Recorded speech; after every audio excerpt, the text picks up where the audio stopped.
নিজেকে আকর্ষণীয় করে তোলার ৭ বৈজ্ঞানিক উপায়। কেউ রামগুরুরের ছানা হয়ে বসে থাকলে কি তাকে আপনি আকর্ষণীয় মনে করবেন? নিশ্চয়ই না। হাসি খুশি মানুষ, যার আচরণ বন্ধুত্বপূর্ণ, তাকেই বেশি আকর্ষণীয় মনে হয় সবার কাছে। আকর্ষণীয় হওয়ার জন্য রসবোধ থাকতেই হবে। জীবনে কাজ থাকবে, চাপ থাকবে, কিন্তু কেবল কাজের কথা আর কাঠখোট্টা আচরণ কখনোই আপনাকে আকর্ষণীয় হিসেবে উপস্থাপন করবে না। রোজকার জীবনে এমন অনেক ঘটনাই ঘটে, যা থেকে হাসির অনেক উপকরণ খুঁজে নেওয়া যায়।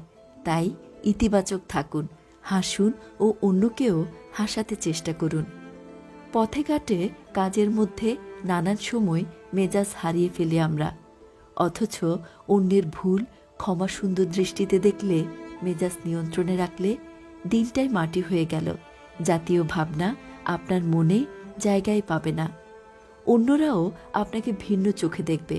হয়তো রিক্সা চালকের দোষে আপনার গাড়িতে স্ক্র্যাচ পড়ে গেল।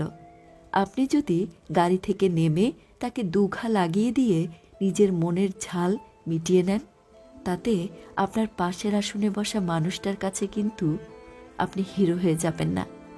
হতদরিদ্র মানুষ এবং অসহায় প্রাণীর প্রতি সদয় আচরণ করুন। সৃষ্টিকুলের যাকে যেভাবে পারেন সাহায্য করুন। ধৈর্য ও দয়ালু মনোভাবের কারণেই পাশের মানুষটার কাছে আপনি হয়ে উঠতে পারেন সুপার হিরো। পোষা প্রাণীর সঙ্গে মানুষের মিথস্ক্রিয়া হয় নানানভাবে।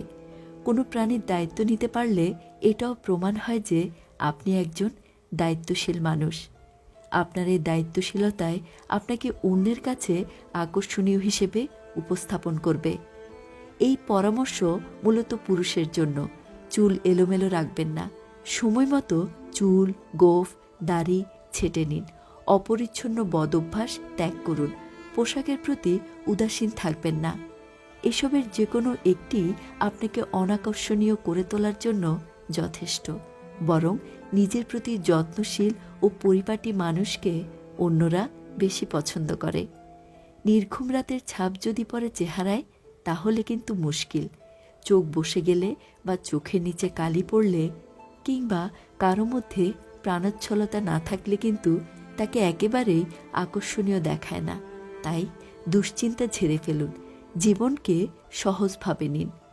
আপনার সামনে থাকা মানুষটা যদি আপনার আবেগ অনুভূতি সহজে উপলব্ধি করতে পারে, তাহলে এই বিষয় আপনাকে তার কাছে বেশি গ্রহণযোগ্য করে তুলবে। এমনটাই জানা গেছে জার্মানির এক সাম্প্রতিক গবেষণায়। তাই নিজের আবেগ উৎসাহ চাপা দিয়ে রাখবেন না।